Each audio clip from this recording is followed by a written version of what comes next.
प्रधानमंत्री सहज बिजली हर घर योजना यानी कि सौभाग्य योजना के तहत सरकार देश के हर ऐसे घर, चाहे वो गांव में हो या शहर में हो या झुग्गी झोपड़ी में हो, दूर दराज वाले इलाके में हो, उस घर को बिजली कनेक्शन से जोड़ने का आज हम संकल्प करके आगे बढ़ते हैं।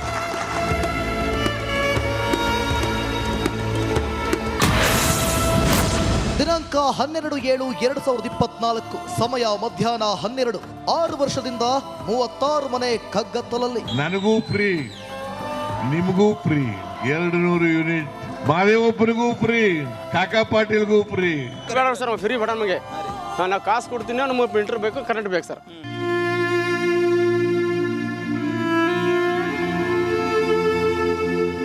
ಯಸ್ ದೇಶಕ್ಕೆ ಸ್ವಾತಂತ್ರ್ಯ ಬಂದು 75 ವರ್ಷ ಕಳೆಯಿತು. ನಮ್ಮ ಸರ್ಕಾರಗಳು ಕರೆಂಟ್ ನನಗೂ ಫ್ರೀ ನಿನಗೂ ಫ್ರೀ ಅಂದಿದ್ದು ಕೇಂದ್ರ ಸರ್ಕಾರದ ವಿದ್ಯುತ್ ಯೋಜನೆಗಳು ಮಾತ್ರ ಇವರಿಗೆ ಸಿಕ್ಕಿರಲಿಲ್ಲ. ಅಷ್ಟಕ್ಕೂ ಇವರು ಯಾರು ಗೊತ್ತಾ? ಬೀದರ್ನ ಹುಮನಾಬಾದ್ ತಾಲೂಕಿನ ಹುಡಗಿ ಗ್ರಾಮದ ಬಳಿಯ ಇಂದಿರಾನಗರದ ಜನ. ಕಳೆದ 6 ವರ್ಷಗಳಿಂದ ಸುಮಾರು 30ರಿಂದ 35 ಕುಟುಂಬಸ್ಥರು ವಿದ್ಯುತ್ ಇಲ್ಲದೆ ಕತ್ತಲಲ್ಲಿ ವಾಸಿಸುತ್ತಿದ್ರು. ಕರೆಂಟ್ ಸರ್ಕಾರ ನಮಗೆ ಸಂಬಂಧ ಇಲ್ಲ ಸರ್. ನಮ್ಗೆ ಏನ್ ಬೇಕು ದುಡ್ಡು ತಗೊಂಡು ತಗೊಳಕ ಸರ್. ನಮಗೆ ಮೀಟರ್ ಕೊಡ್ಸಲ್ಲ ಸರ್. ಬೇಡ ಸರ್ ಫ್ರೀ ಬಡ ನಮಗೆ ನಾವು ಕಾಸು ಕೊಡ್ತೀನಿ ನಮಗೆ ಪ್ರಿಂಟರ್ ಬೇಕು ಕರೆಂಟ್ ಬೇಕು ಸರ್. ಹಾ ಸರ್ ಸಮಸ್ಯೆ ಸರ್, ನೀರು ಸಮಸ್ಯೆ ಸರ್, ಕರೆಂಟ್ ಸಮಸ್ಯೆ ಸರ್. ಇಲ್ಲಿ 12 ವರ್ಷ ಆಗ್ಲಕ್ ಬಂತ್ರಿ. ಒಣ ಕಂಟಿ ಕಂಬರಿ ಇತ್ತು. ನಾವು ನಿಲ್ಲ ಮಳಕ್ ಹೋಗಿ ನೀರ್ ತಂದಿದ್ದೇವು, ಆ ಕಡೆ ಈ ಕಡೆ ತಂದಿದ್ದೇವು. ಅದಕ್ಕೆ ನಮಗ ಕೊಡು ಅಂದ್ರೆ ಕೊಟ್ಟಿಲ್ಲ. ಏನ್ ಬೇಕು ನಿಮಗೆ? ನಮಗ್ ಕರೆಂಟ್ ಬೇಕು, ಕರೆಂಟ್ ಬೇಕು, ನೀರ್ ಬೇಕು. ಈ ಬಗ್ಗೆ ಸೂಪರ್ 3ಯಲ್ಲಿ ಗರಂ ಆಗಿಯೇ ವರದಿ ಪ್ರಸಾರ ಮಾಡಿದ್ವಿ. ಯಾಕಂದ್ರೆ ಬಡವರ ಶೆಡ್ ಬಳಿ ಯಾರು ಸುಳಿಯಲ್ವಾ ಅಂತ ಕೇಳಿದ್ವಿ. 15-20 ಡೇಸ್ ಅಲ್ಲಿ ಮಾಡ್ತೀವಿ, ಹೋಗಿ ಸ್ಪಾಟ್ ನೋಡ್ಕೊಂಡು ಏನು ಮಾಡಬಹುದು ಅಂತ ನೋಡ್ಕೊಂಡು ವಾಟ್ ಬೆಸ್ಟ್. ಸೊ ನಿಮ್ ಸೈಡ್ ಇಂದ ನೋ ಅಬ್ಜೆಕ್ಷನ್ ಮಾಡ್ಕೊಡ್ತೀರಿ ನೀವು? ಒಳ್ಳೇದಾಗಬೇಕಲ್ಲ ಜನರಿಗೆ. ಖಂಡಿತ ಸರ್, ಖಂಡಿತ. Thank you sir, thank you.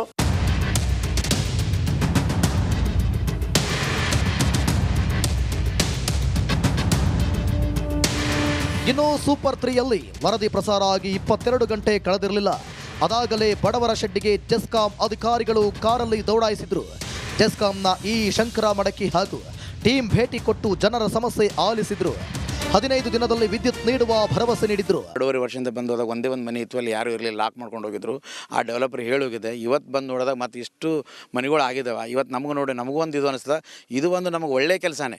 ಈಗ ನಾವು ಅಧಿಕಾರಿಗಳು ಇದ್ದಾಗ ಇಂಥಲ್ಲೆಲ್ಲ ನೋಡಿ ಇವ್ರ ಕೆಲಸ ಕರೆಂಟ್ ಕೊಡು ನಮಗೂ ಒಂಥರ ನಿಮ್ಮಿಂದ ನಮಗೊಂದು ಬಲ ಬಂದಂಗೆ ಆಗಿದೆ. ಹೇಳ್ಬೇಕಂದ್ರೆ ನೀವು ನಮ್ಮ ಅಂತಲ್ಲಿ ಆಗಿಲ್ಲ ಮಾಡ್ರಿ ಅಂತೇಳಿ ನಮಗೆ ತೋರಿಸ್ಕೊಟ್ಟಂಗೆ ಆಗ್ಯದ. ಇದು ನಾವು ಇದನ್ನು ಪಾಸಿಟಿವ್ ಆಗಿ ತೊಗೊಂಡು ನಾವು ಕೆಲಸ ಮಾಡಿಕೊಡ್ತೀವಿ. ಇದಾದ ಬಳಿಕ ಶಾಸಕ ಸಿದ್ಲಿಂಗಪ್ಪ ಪಾಟೀಲ್ ಕೂಡ ನಮ್ಮ ವರದಿಗೆ ಸ್ಪಂದಿಸಿದ್ರು. ಏನಿದು ರಿಪಬ್ಲಿಕ್ ಸೂಪರ್ 3 ಒಂದು ರಿಪಬ್ಲಿಕ್ ಕನ್ನಡ ವತಿಯಿಂದ ಕಾರ್ಯಕ್ರಮ ಮಾಡ್ತಾಯಿದ್ರ ತಾವು ಈಗಾಗಲೇ ಗಮನಕ್ಕೆ ತಂದಿದ್ರಿ. ಈ ಒಂದು ಏನು ನಮ್ಮ ಇಂದಿರಾನಗರ ಒಂದು ಬಡಾವಣೆ ಇದೆ, ಅಲ್ಲಿ ಸುಮಾರು 30-35 ಕುಟುಂಬಗಳಿಗೆ ಇವತ್ತು ವಿದ್ಯುತ್ ಇಲ್ಲಂತ ನನ್ನ ಗಮನಕ್ಕೆ ತಂದಿದ್ರಿ. ತಮಗೆ ನಾನು ಧನ್ಯವಾದ ಹೇಳೋಕ್ಕೆ ಇಚ್ಛಪಡ್ತೀನಿ. ಅದಕ್ಕೇನೆ ಬೇಗನೆ ಅಧಿಕಾರಿಗಳು ಸೂಚನೆ ಕೊಟ್ಟು ನಾವು ನಮ್ಮ ಒಂದು ಅನುದಾನದಲ್ಲಿ, ನಮ್ಮ ಅನುದಾನ ಇರ್ಬೋದು, ನಮ್ಮ SCP TSP ಅನುದಾನದಲ್ಲಿ ಅವರಿಗೆ ನ್ಯಾಯ ಕೊಡಿಸೋಂಥ ಕಾರ್ಯ ನಾನು ಮಾಡ್ತೀನಿ. ಇದಾದ ಬಳಿಕ ನಿರಂತರವಾಗಿ ಜೆಸ್ಕಾಂ ಅಧಿಕಾರಿಗಳ ಬೆನ್ನಿಗೆ ಬಿದ್ದಿದ್ವಿ. ತಿಂಗಳುಗಟ್ಟಲೆ ಫಾಲೋ ಅಪ್ ಮಾಡ್ತಾ ಇದ್ದೀವಿ. ಇದೀಗ ಆ ಗ್ರಾಮದಲ್ಲಿ ಚಮತ್ಕಾರವನ್ನೇ ಮಾಡಿದ್ದೇವೆ. ಏನದು ಮ್ಯಾಜಿಕ್? ಸೀನ್ ಬೈ ಸೀನ್ ತೋರಿಸ್ತಾ ಹೋಗ್ತೀವಿ ನೋಡಿ. Scene number 1. ಬಂದ್ವು 30 ಕಂಬ ಬಂದ್ವು. ವಿದ್ಯುತ್ ಸಂಪರ್ಕವೇ ಇರದ ಇಂದಿರಾನಗರಕ್ಕೆ ಬರೋಬ್ಬರಿ 30 ವಿದ್ಯುತ್ ಕಂಬಗಳನ್ನು ತರಿಸಿದ್ವಿ. ಟ್ರ್ಯಾಕ್ಟರ್ನಲ್ಲಿ ಕಂಬಗಳನ್ನು ತಂದು ಒಂದು ಕಡೆ ಹಾಕಿದ್ವಿ.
ಸೀನ್ ನಂಬರ್ 2, ಕಂಬ ಹೂಳಲು ಡ್ರಿಲ್ಲಿಂಗ್.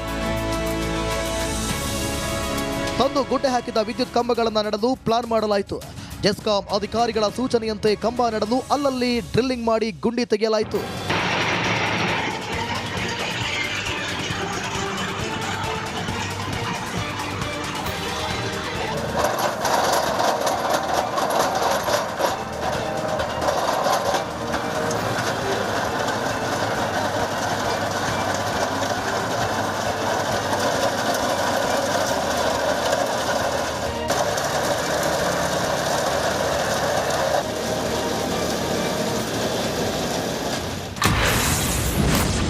ಸೀನ್ ನಂಬರ್ 3, ಗುಂಡಿಗಳಲ್ಲಿ ವಿದ್ಯುತ್ ಕಂಬ.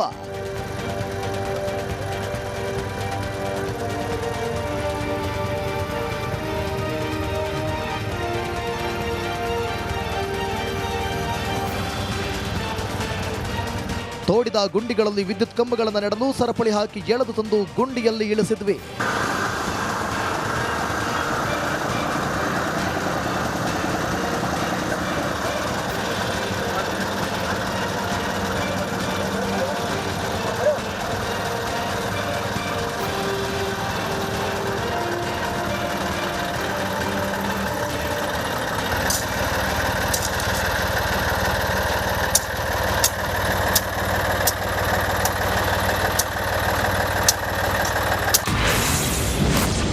ಸೀನ್ ನಂಬರ್ 4, ಶುರುವಾಯಿತು ವೈರಿಂಗ್ ಕಾರ್ಯ.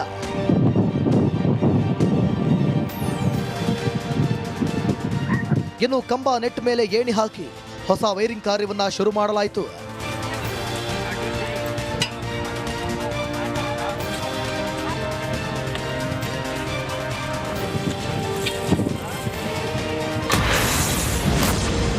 Scene number 5, transformer fix.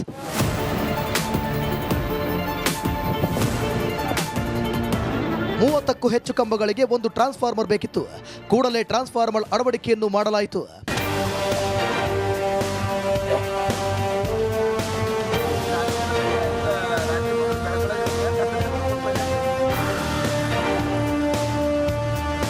ತಮ್ಮ ಮನೆಗಳಿಗೆ ವಿದ್ಯುತ್ ಸಂಪರ್ಕ ಅಳವಡಿಕೆ ಕೆಲಸ ನೋಡಿದ ಜನ ಫುಲ್ ಖುಷಿಯಾದ್ರು.